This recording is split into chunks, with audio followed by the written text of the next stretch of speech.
Ugh. Whoa! Apex predator. High on cocaine. Out of its mind.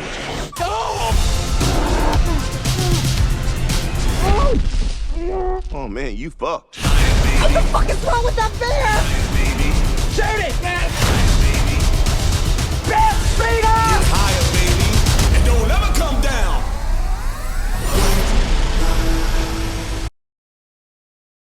Woo! Today we have Cocaine Bear. Never would I have thought they'd make a movie out of this shit, but here we are, boys! In case you don't know, and this is kind of funny because I reside in Nashville, Tennessee. Back in, 80-something, I think. Apparently there's a lore around these parts where at some point some actual duffel bags, that cocaine, that sweet powder, that angel dust fell out of a plane or was tossed out of a plane and ended up in like some guy's driveway in Knoxville and throughout a forest or something like that. So premise of this film is like, hey, what if, because I don't know how much of this is actually true or not. I didn't do any extensive research for the sake of this movie. You know, what if a humble little grizzly bear made its way into a bag of cocaine, you know, 1 or 2 or 4 duffel bag or more, and all of a sudden you have a bear jacked up on coke wreaking havoc in the woods in a forest. And then you have Cocaine Bear. The great part about this movie, and honestly this is the smart part about this movie, is that you can tell from the get-go with the trailer, and this film is not taking itself seriously. This film is having a blast. The premise, I mean, between the poster for the movie, the marketing for the movie, and there's been a lot of really good marketing for this, the actors involved, and just the way that it's treated. Like, there's like maybe 3 innocents in this film. Everybody else is like a dummy, an idiot, a criminal, a bozo. I mean, there's a few like okay people in this film, but just a bunch of people bumbling in the forest as they're... Oh god, hang on. The vodka's coming back up. All these people are just kind of doing their own thing, either illicit activities or slacking off or just doing dumb shit, and then they happen to run into this coked up bear and chaos ensues. I was down from the word go. I was so surprised. I would hear this trailer, the premise of this film apparently is evoking visceral reactions from people. You get people like myself who are like, oh, that looks fun and dumb and just like a crazy wild time. Like, that should be a fun time. And then you have these like sour Sallys in the theater, these pessimistic Pauls who, like, I would hear out loud in the theater, the trailer would end and they'd be like, that looks fucking stupid. And it's like, we're not going to go see like Goodfellas right now. This isn't some like Oscar winning film. Like, what do you think with a film called Cocaine Bear? I'm here for it. I loved the idea. 100% here for the movie. I didn't even care if it was going to be good or not. I want to just at least see it. Funny enough, Cocaine Bear is directed by Elizabeth Banks, mostly known to be an actress. Like, she's been an actor for years and years and years. The name itself should ring a bell. Funny enough, she's directed a few films before this, most notably before her Cocaine Bear. She did the 2019 remake of Charlie's Angels.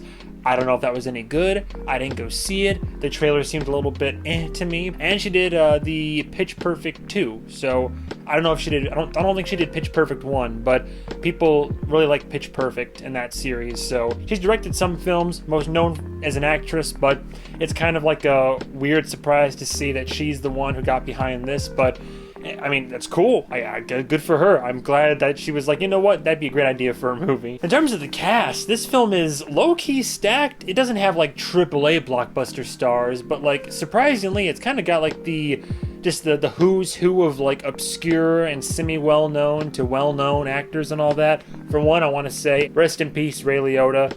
Fantastic man, great actor. I don't know if this was his last performance, but I'm pretty sure it was one of his last films. But Ray Liotta's in this. That's great. It was cool to see him on screen again, but he died, I think, mid to late last year. Good to see him on the screen again once more. Whenever I see him on screen, he's always been a delight, a joy, a powerhouse of an actor. Honestly, out of the full cast, there were 2 people that I really wanted to like give a shout out to. I guess my favorites. The kid, the one you see in the trailer, that's like that kind of thing would stay with a man forever. Christian Convery. I liked him a lot. He was one of my favorite parts of the film. I liked just about everybody in the film, but him, and only because of BoJack, but we got to see character actress Margot Martindale. It was great. Ever since I learned about her through like getting an education on who she was and realizing how much she's been in and all that, now whenever I see Margot Martindale, I get excited. Side note, this fella, Scott Cease, glad to see him getting work. Humble beginnings, but like this guy started off on TikTok making funny videos about like the restaurant industry. There's some popular ones that you would probably recognize him from, but it's cool to see people like him that like start off as content creators, sketch comedy actors and all that get roles. And I thought he did a great job. It's really cool to see these guys that like are comedians and are actually funny, and then they can actually like act. Oh, and how could I forget a little cold open in the beginning brought to us by Tormund. It was great, looking for his tall lady. But the actor who I'm not gonna pretend I know how to say his name, Tormund was in this, so I love seeing that guy. Long story short, I saw it and I thought that I was going to at least have a good time with this film. This film was actually really good. Granted, it's gonna hit a certain vein where if you don't like this kind of stuff, you're not gonna like this film. But I thought this film was fun and hilarious. It's exactly what it advertises itself as. Surprisingly, the trailers didn't ruin too terribly much of the film. But it's literally, it's a bear hopped up on cocaine. A lot of people do cocaine in this film. And, like, he's just, like, ripping people apart, and people get killed in all sorts of various ways. It's violent, it's fun.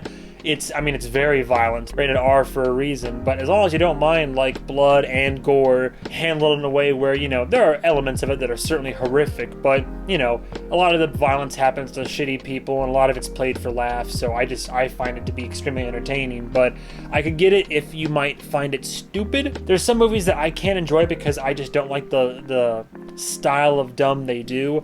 I find it hard to enjoy Dumb and Dumber sometimes, and I really find it hard to enjoy Napoleon Dynamite. I get that those are both cult classics.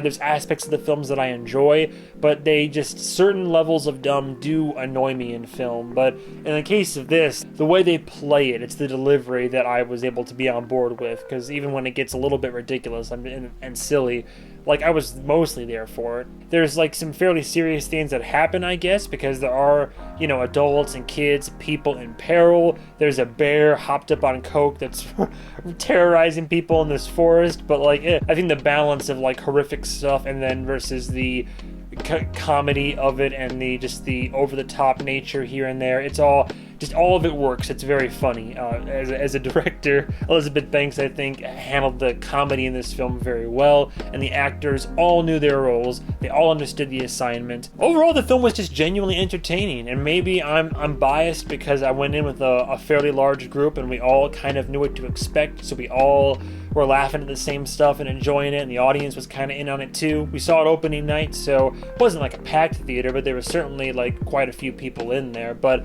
everybody seemed to have a good time. Sometimes people in this film act just a tad bit too stupid, and I get they're kind of going for like that cheesy, like, what is this, the 80s again? So it's like cheesy, 80s, there's some stereotypes here and there. Some people are unnecessarily bumbling around. It's rarely a burden for the film. Just sometimes you're like, okay, what is this idiot doing? But sometimes people are being kind of silly and you're like, do people talk like that? Or you're like, I don't know if I would have done that. There was one scene towards the end, and I don't know if they did it because Ray Liotta, like, passed, or if they ran into, like, some type of, like, weird conflict in post-production, or they had to like film some extra shit. There's one really weird cut/edit toward the end of the film. There's no spoilers or anything. 1 minute ago flashback scene that I felt like they didn't need to include. They could have just had the story pan out in a linear fashion and would have been able to accomplish the same effect, but for some reason they're like, here's the scene, remember what happened a minute ago, and then there's the scene, and it's not played for a joke or anything, it's to establish something, but I'm sure there's a reason for it, but it was such a odd choice of edit, and my friend pointed out to me too after we were done with the showing, because we both noticed it, but it was such a weird choice of edit, and it threw me off so much that for a second it took me out of the movie, but then I hopped right back in. But it's worth mentioning just because it stood out to me as someone who's been editing for like over a decade now, it stuck out like a sore thumb. And my only other complaint, which some blockbusters like this do a lot, especially if it's like a Universal film, I've noticed, they have some practical effects in the film, but a lot of the effects used, there are some scenes where you're like, okay, that has to be digital for them to realistically pull it off. But there are a lot of scenes where I'm like, you could have made a squib, you could have like done something cool there. For the most part, it's mostly like practical blood and makeup and all this, but there are some bits where I'm like, why wouldn't you try to do that with practical, or like make it like a body double, or get some cool like effects from people who know what they're doing? I don't know. I would have liked it if this film had like more practicality to it. I mean, the digital effects look fine, but you can tell they're digital. The bear itself, the bear is a good excuse. Would it have been cool to get a real looking bear? Like, would it have been cool to get a bear that looks as good as the one in The Revenant, which was insane, by the way?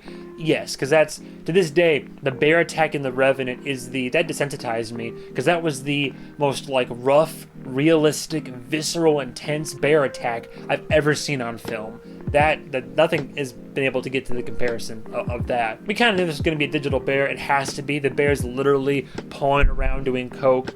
But I guess there could have been some scenes where there was a physical bear. There could have been some, I don't know if they mocapped anything. There are some scenes where there could have been more practical stuff, but most of the big violent things that happen are mostly digital. It's that digital where it's like, it's not bad digital, but it's noticeable, and you're like, oh, I see, that's fake right there, but it's fine.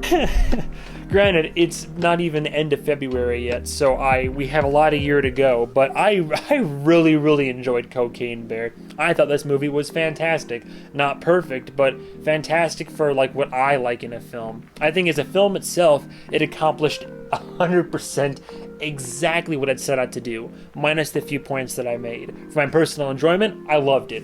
Loved almost every single moment of it. There's some weird line delivery here and there. There's minor grabs I've had that I've already notated and all that, but it's not enough to ruin the film for me. I had a surprisingly super fun, good time watching it. I would 100% watch it again. I'm definitely going to buy it when it comes out. I recommend anybody who is interested in any of what I just talked about, go see it in theaters. It was 100% worth the viewing. For all those reasons, and I'm sure more, I would definitely give Cocaine Bear a solid 4 out of 5.